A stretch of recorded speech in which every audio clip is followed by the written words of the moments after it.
Broadcasting from the studios of WKEN, where every day is the weekend. It's the Ken Calvert Show with your host, Ken Calvert. And if you have anything nice to say about him, keep it to yourself. And now, here's Ken Calvert. Hi, everybody. It's Ken Calvert, and welcome to the Ken Calvert Show, the podcast here from the cozy studios of WKEN.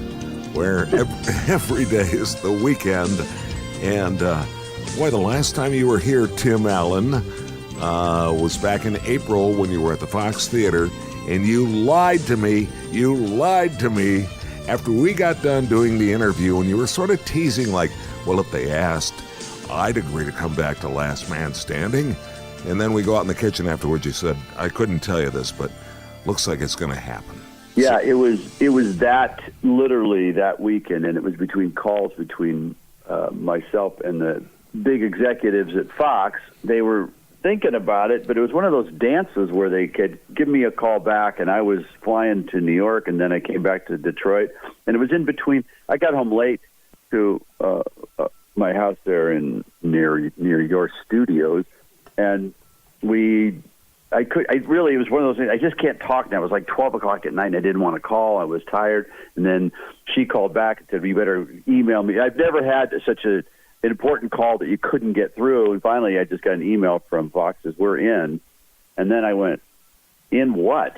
And then that was the next day you and I talked. So I knew what they meant, but I couldn't believe it. It was almost the same feeling in reverse of when they pulled the plug. ABC said, even though our ratings were really good, like one or two highest rated shows they had with very little help on Friday, I might add. Yeah. And then that whole gap in my personality, I can't believe they pulled the plug on it. Just like, kind of reverse feeling, open mouth, gapey look on my face. I think they're going to put us back on the air. And this is after, a year and 3 months absent. You thought ABC was going to put you back on the air? No, I knew. Fox said we're going to put it on, they own the show anyway. Yeah. They just sold it to ABC, and they said we're just going to re-up and put it back on our network instead. Yeah, well, let me ask you this. Interesting, that all of a sudden ABC Friday night now has sort of gone to a comedy lineup, taking one of their more popular programs, Fresh Off the Boat, to go directly against you. Yeah, I'm not sure. I don't have the paperwork. As you know, you've worked for companies long enough. It's one of the reasons Leno and I, who's on Last Man Standing in quite a funny way this year, we both love stand-up because it's a clear path.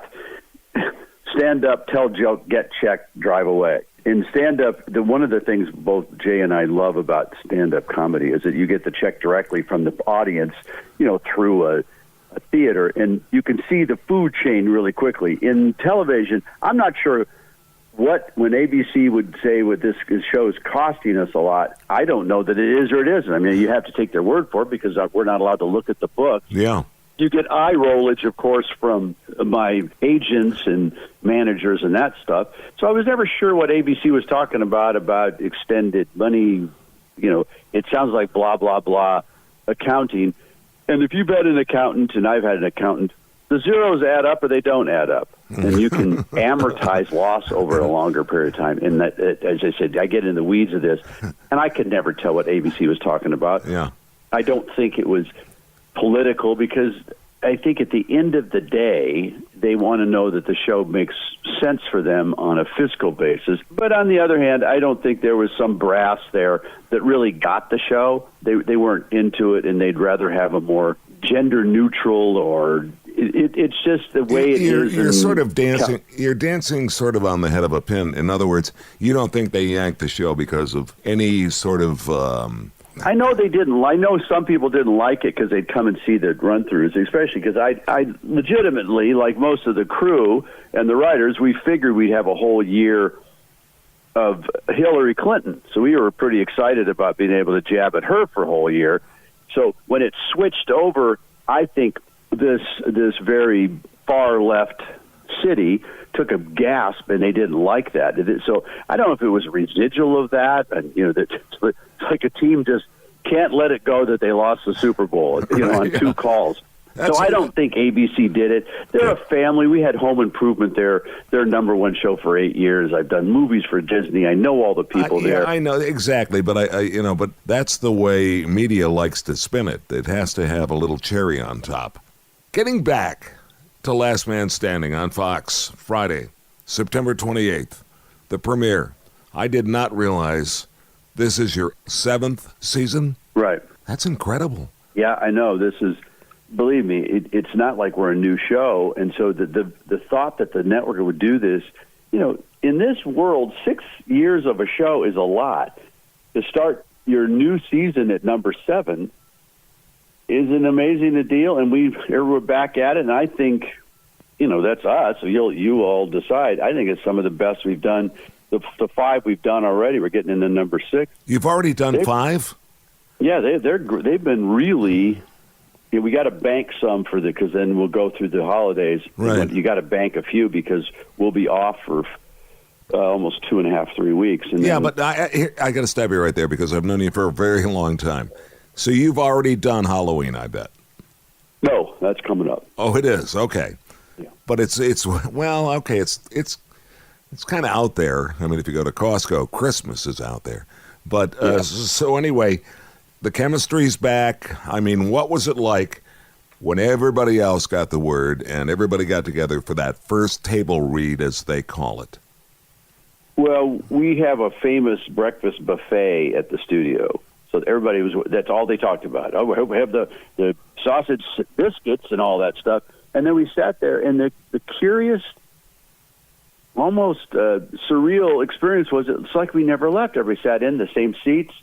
The network was there, except minus ABC, of course, and it was just the Fox people instead, which they were there anyway because they were the studio that owned the show, so they were always there at the reads. And we just had Fox people minus the 2 ABC execs. And read it. We have a recast. Molly, the middle daughter, had a deal with Netflix, and she was unable to move on. And so they had to recast a very good character. Got a woman named Molly McCook, which was very funny. Yeah. One of the cast of people, same name. It's very different physical presence, but I won't give it away. We've dealt with it. It's, and somebody reminded us not only of the famous Bewitched Darren switch, because all of a sudden they didn't even explain that to us. When we watched that's right. I remember it was just a different looking guy. Well, we weren't streaming then. The same. It was weird, Yeah. but Roseanne, they switched out characters in the original Roseanne several times. The girls had to go to college or something. I wasn't aware of that. But we switched the young boy, Boyd, into a younger boy that has a little older because they wanted to move on, and the original Boyd wanted to continue with the schooling. Mm-hmm. So that being said, we got the same studio, same lot, same set, same people, and it's been remarkably seamless. Yet everybody is so grateful that we're all back together, that there's this enthusiasm, and we're sharper and brighter, and the writing staff is a little leaner, just because that's the way they did it. And so far it's been hysterical. I mean, it's really been funny and tender. And what I've liked about this show is that it's just a slice of life, but the guy's got an attitude. Getting back to that, have you moved at all in any new direction, or does the show Last Man Standing on Fox, premiering September 28th at 8 p.m., has it moved, changed at all, or is it just like you just pick up where you left off? We pick up where we left off, but what's happened is this couple he's taken on a larger workload, which he didn't intend, the character, Mike Baxter. Mike Baxter is taking on a bigger workload? Yeah, we kind of, we're mimicking, Bass Pro Shops has always been kind of what we're mimicking in a good way. We've always been a very positive influence on that. Of course. Bass Pro Shops has bought Cabela's. Yeah. And they've got swallowed up. So we're dealing with the potential that someone is trying to buy our stores, and we have to reinvent ourselves. Oh. We just didn't. So he had to increase his workload. 2 of the daughters have moved out, and so it's an empty nest situation. And he's going to deal with the realities of moving, getting larger. And Ed wants to get out of the store. He wants to retire, but it's a very funny bit. I won't give it away. But Ed is considering retiring, which would put all the stores into my lap, which is at my age, this is not what I want. And so we're dealing with the realities of trying to raise a business in this climate. And then whatever that means, and it's taking care of your family, and his extended family is his business.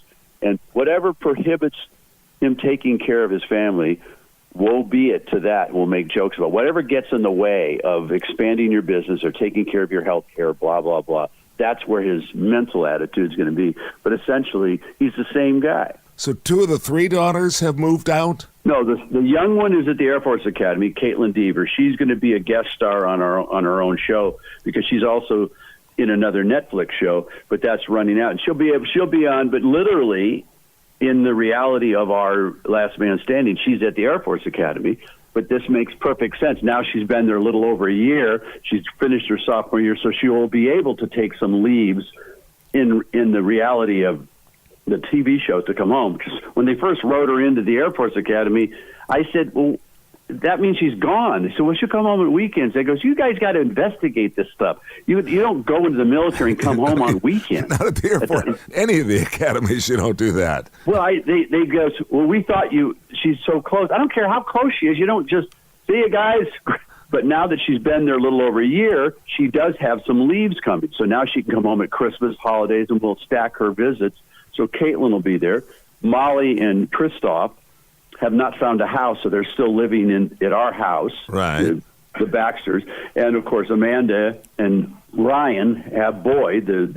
They live with their kid, so they're out but close. Yeah, and eventually Christoph and Molly will be leaving the house, and it'll be the empty nest thing, and that'll make for a great topic. Yes, for the writers. Well, how do you reinvent yourself, and what do you do? Yeah. So, I mean, you're really happy with what's going on with the show? I'm thrilled that I'm with this great group of people. I love I got to be honest, I did a 44-city tour. I'm just finishing up this weekend. I'm going to Austin and Sugarland, Texas. Actually going to see our old buddy Doug English. He and his family are coming to the show in Austin. No, great. That's great. Doug English, of course, 4-time Pro Bowler with our Detroit Lions, wearing the great number 78. There you go. And just one of the greatest guys ever to step foot on the planet Earth. I mean, really, just a really great, decent human being. No kidding. And I kind of enjoyed it. Just before the show came back on, I'd settled back into doing touring, which I was going to I'm going to stop you for a second because of the fact. You're a great interview, by the way, because I don't have to do anything. But your stand-up has just really been off the meter. And, I mean, it's just going to interrupt your stand-up schedule, if you will. Yes, it will. It will go away, is what it is. I didn't expect it to do this. I didn't expect the show coming back. You have to book these big concerts, a year in advance. So, unbelievably, I'm doing both of them. I've still got 12 gigs to do. And it's not the best of situations to be working 12-hour days doing the TV show and then also take off on Friday early to go do these gigs. But I love the comedy. It's a boo-hoo. I'm working all the time. Yeah. So I love doing the stand-up, and I just got used to doing the road work again. And then this show came back up, and believe me, I drive 12 minutes from my house to the studio, which is unheard of in Los Angeles, but the studio happens to be close to my home. Wow. And there's nothing easier to me than going down there to my old tour bus I used many years ago that I refabbed, and that's my dressing room, and I get to take, one of the hot rods that I built to and from. This is a great life to me. This is being off the road. When I got off the road to do home improvement, it was a blessing. I loved it. I mean, road work, any musician, anybody been on the road, you know what it's like. It's hotels, ironing shirts, go sound check for us, light check, back to the hotel, cruddy food, go to gig. And to me nowadays, I just go back and read or do something and get up. Sometimes leave that night, get to the next town, blah, blah, repeat. But I love being on stage. I love the freedom of it. I love where I'm going comedically. I love the audiences. I love doing what Pryor did to me at the Fox Theater downtown. I saw Pryor. I've never laughed that hard as a human, and I've got funny people in my life.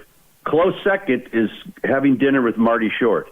Nobody can do it. You see the Steve Marty Short gig. Oh, no, I saw it. Yeah, I got to tell you, I was absolutely, I said to myself, now that's comedy. There's nothing like sitting with Marty Short at dinner. You won't eat. I sat with him at a play in New York, a musical, he and Eugene Levy, and literally at one point, I'm expecting the people, the actors to go, could you two quiet down for a minute? We're doing bits on Broadway in the audience. I mean, this is one of the. But anyway, I like Pryor turned me on to comedy. I've always wanted to do what he did to me. I laughed so hard it was a life-changing thing, and God willing, I do that. I'm able to do rock and roll comedy. I don't stop. I move to get you laughing as hard as I possibly can. Well, I was fortunate enough to be right at the genesis, the beginning of it all. And it's just it's unbelievable to think about where you were and where you've gone. And I've been fortunate enough to be peripherally out there to watch this incredible progression of your career. A couple of quick questions for you, and I'll let you go because I know are you guys shooting today or not? Is it an off day? No, this is not an off day. I'm on my way to rehearsal. Well, okay. Well, I'm not going to keep you for too long, but Pure Michigan, you're still doing those. Mm-hmm. Now a couple of other voiceover guys are trying to do Tim Allen. There's a Ford spot out there right now that I thought, you know what? I thought it was you for a second, and I thought, this guy must have gone home and memorized the way you do a VO. You've got a special gift with those, my friend. Hey, it was years ago. I was down there at Ron Rose. I saw Mike Carroll. I love the voiceover talent that originated in Detroit, and I hung around all of the great guys. That still was pale into comparison to how the writers at McCann Erickson and the producers and the director for me has gotten me to a place in my voice that I've always wanted to be, where I tell a story. And it's not funny, and I'm not being a character voice because of the Pure Michigan spots. Number one, it's done great for putting a spotlight on one of the best states to vacation. It's done enormous good for the state of Michigan. But yeah, it had nothing to do with me. I'm telling you, it had to do with writing. No. But I'm telling you, the state itself earned it. You'd have to, from South Haven to Benton Harbor to God, there's just. I've traveled. You traveled the state. It's always there's a lot of coastline, a lot of interior places that are just like, wow, this is a really cool spot. Final question for you: when it's all said and done, and you finally pack it all up, would you ever consider just making Michigan your home? I have this is a loaded question because my family's originally from Central Colorado. And I go back there to see some brothers that are still there. I have a deep affection for Denver, where I was born and raised. I can't tell you how much I love Northern Michigan. I mean, the Leelanau Peninsula it's startling to me. Number one, the people, the location, the summers there. So I've often said this. That there's a deep affection for me where I went to YMCA camp up in the really Rocky Mountain National Park in Colorado, and I look out that window. I have a cabin up there. It's old school. It's all my memories. But then I sit on that coastline and up above and watch Lake Michigan, and there's nothing. All of us in Michigan know this, but if you sit there in an evening or an afternoon, I don't care, winter, fall, summer, and look at that Lake Michigan. And you wonder if, just for a moment, if you didn't know where you were, where would you be? It's not an ocean, it's not a lake. It's nothing quite like the coastline of Michigan. So that's a loaded question, but Michigan's like a ripe pear, up north. There's you got a whole season from December to sometimes June. It's just not that nice. It's just gray, and cold. Unless you like to ski.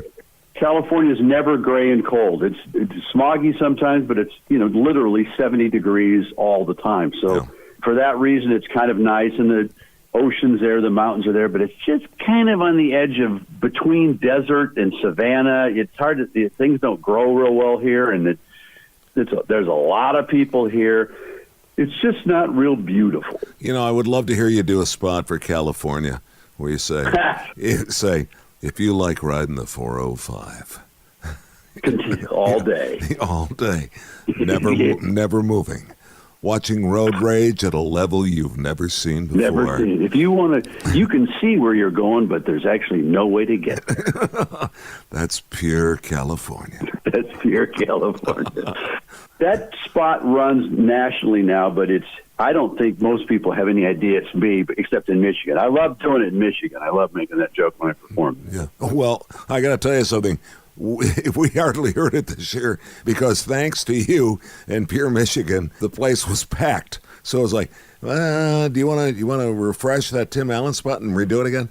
No, we're booked. We're fine. Thank you, though. Thank you. See you, Tim. Nice talking to you. Let's refresh real quickly. Last Man Standing, Fox, Friday, September 28th, 8 p.m. 8 p.m. Season number 7. Just about everybody's back. Yeah, everybody's back, and it's a very funny episode. We have a Deadpool type wink and a nod to the audience. There's a couple references that I don't want to give away, but they've seen them on some promos. But we make jokes about being on another network. It's pretty funny. I've actually seen that teaser, and I want to remind people as well. You also do this show in front of a live audience. Yeah, there's almost 220 people. So the laugh track is not actually a laugh track. It's actually people in the audience. So if you've got a problem with the laughter, call them. Call each and every member of the audience that particular day? I have. I'll leave you their number. How many shows still have a live audience? I'm gonna guess maybe 5, maybe 4.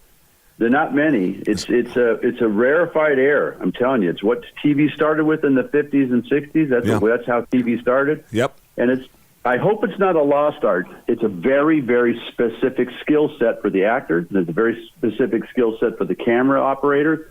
There's nothing like it. It's nothing like it. It's like a live variety show shot in front of a live audience. You have to rehearse, and it's like a live theater. You told me back in April that you looked at the audience instead of basically staying with what was really going on, and you had to learn not to do that. Yeah, well, it's hard for me not to gag with the audience. Exactly. I do it in certain takes. I'll go, wow, that was pretty funny, right? And then, of course, you can't use any of that because I'm going off. I'm breaking the wall, as they say. Is that what they? Oh, really? That's a new one. Well, they do it in Deadpool. That's what they call it. They're breaking the wall. It's the fourth wall. When Deadpool, the character, looks at the camera, he goes, "How about that, huh?" Oh, okay. That's a great expression. I did not know that, so thank you for that. Hey, you're going to stay with me for a second, but I'm going to let the people get on with their lives here. Tim, all right, bud. Tim Allen, longtime friend, and I do this to you every time. 2 things. Anything on another Christmas movie, The Santa Claus, anything with that? No, we're not going to. I'd always consider it, but it's all about script, so it's nothing in the cooker. All right, the obvious, Toy Story. It's great. I finished reading my first run through. Wait a minute. Toy Story 4. It'll be out in I think the middle of summer, and it's so far. It's how did they possibly get past 3, which is probably one of the better movies I've ever seen. Period. Certainly one of the best Toy Stories. This Toy Story 4 is really good, and it's a whole new family. Well, I can't give it away. I won't. It's not what you think. It's really inventive and great new characters and a great story and a funny as hell. All right. I know you're slammed. I'll let you go. I'm Ken Calvert along with Tim Allen. Thanks so much for joining me, Tim. All right. You can subscribe to the Ken Calvert Show podcast on Apple iTunes, TuneIn, Stitcher, Spotify, or iHeartRadio. It's also available by going directly to www.thekencalvertshow.com. You can reach Ken at kencalvertpodcast@gmail.com. The preceding program is the property of Ken Calvert and may not be rebroadcast without the written permission of Ken Calvert.